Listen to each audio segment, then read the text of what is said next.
கர்த்தருடைய பரிசுத்த நாமம் மகிமைப்படுவதாக. விலகாத வார்த்தை நிலைத்த வாழ்வு. நீதிமொழிகள் 4:5. என் வாயின் வார்த்தைகளை மறவாமலும் விட்டு விலகாமலும் இரும். ஜெபிப்போம்.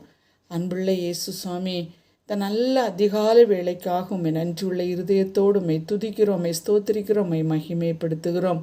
உம்முடைய வாயின் வார்த்தைகள் வல்லமை உள்ளது என்பதை நாங்கள் அறிந்திருக்கிறோம். நீர் சொல்ல ஆகும், நீர் கட்டளையிட நிற்கும்.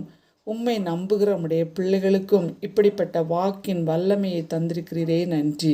வியாதியோடு, கடன் பாரத்தோடு, வியாகுலத்தோடு, துக்கத்தோடு, துன்பத்தோடு யாராவது இருப்பார்களே, ஆனால் வல்லமையான வார்த்தைகளை அந்த இல்லாய்மைக்கு நேராக பேச பரிசுத்த ஆவியானுடைய ஆவியின் அபிஷேகத்தினால் நிரப்புவீராக. அப்படி செய்கிற அன்புக்காக நன்றி. இயேசுவின் நாமத்தில் பிதாவே, ஆமேன். இயேசு சொன்ன ஒவ்வொரு வார்த்தைகளும் நமக்கு வழிகாட்டும் இலக்காக உள்ளது. வேத வாக்கியங்களெல்லாம் தேவ ஆவியினால் அருளப்பட்டிருக்கிறது.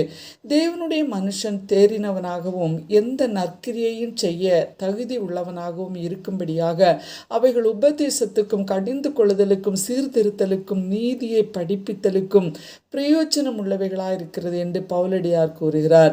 தாவீது கூறும்போது, உம்முடைய வார்த்தைகள் எனக்கு நாவுக்கு எவ்வளவு இனிமையானவைகள், என் வாய்க்கு அவைகள் தேனிலும் மதுரமாய் இருக்கும், என் கால்களுக்கு தீபமும் என் பாதைக்கு வெளிச்சமுமாக இருக்கிறது என்கிறார். எனவே இப்படிப்பட்ட வல்லமையான வார்த்தைகள் கிடைத்த உடனேயே அதை உட்கொள்ள வேண்டும் என்று எரேமியா கூறுகிறார். நாமும் தேவனுடைய வார்த்தை கிடைத்தவுடன் நமது இருதயமாகிய பலகையில் எழுதி கொண்டு உலக வாழ்வில் நடைமுறைப்படுத்த வேண்டும். தேவனுக்கு விருப்பமில்லாத காரியங்களை செய்யும் போதும், பேசும்போதும், தியானிக்கும் போதும், நடக்கும் போதும் நம்மை கடிந்து கொண்டு பரிசுத்தமான வாழ்வு வாழ நம்மை உணர்த்துவார். மரணமும் ஜீவனும் நாவின் அதிகாரத்தில் இருக்கும்.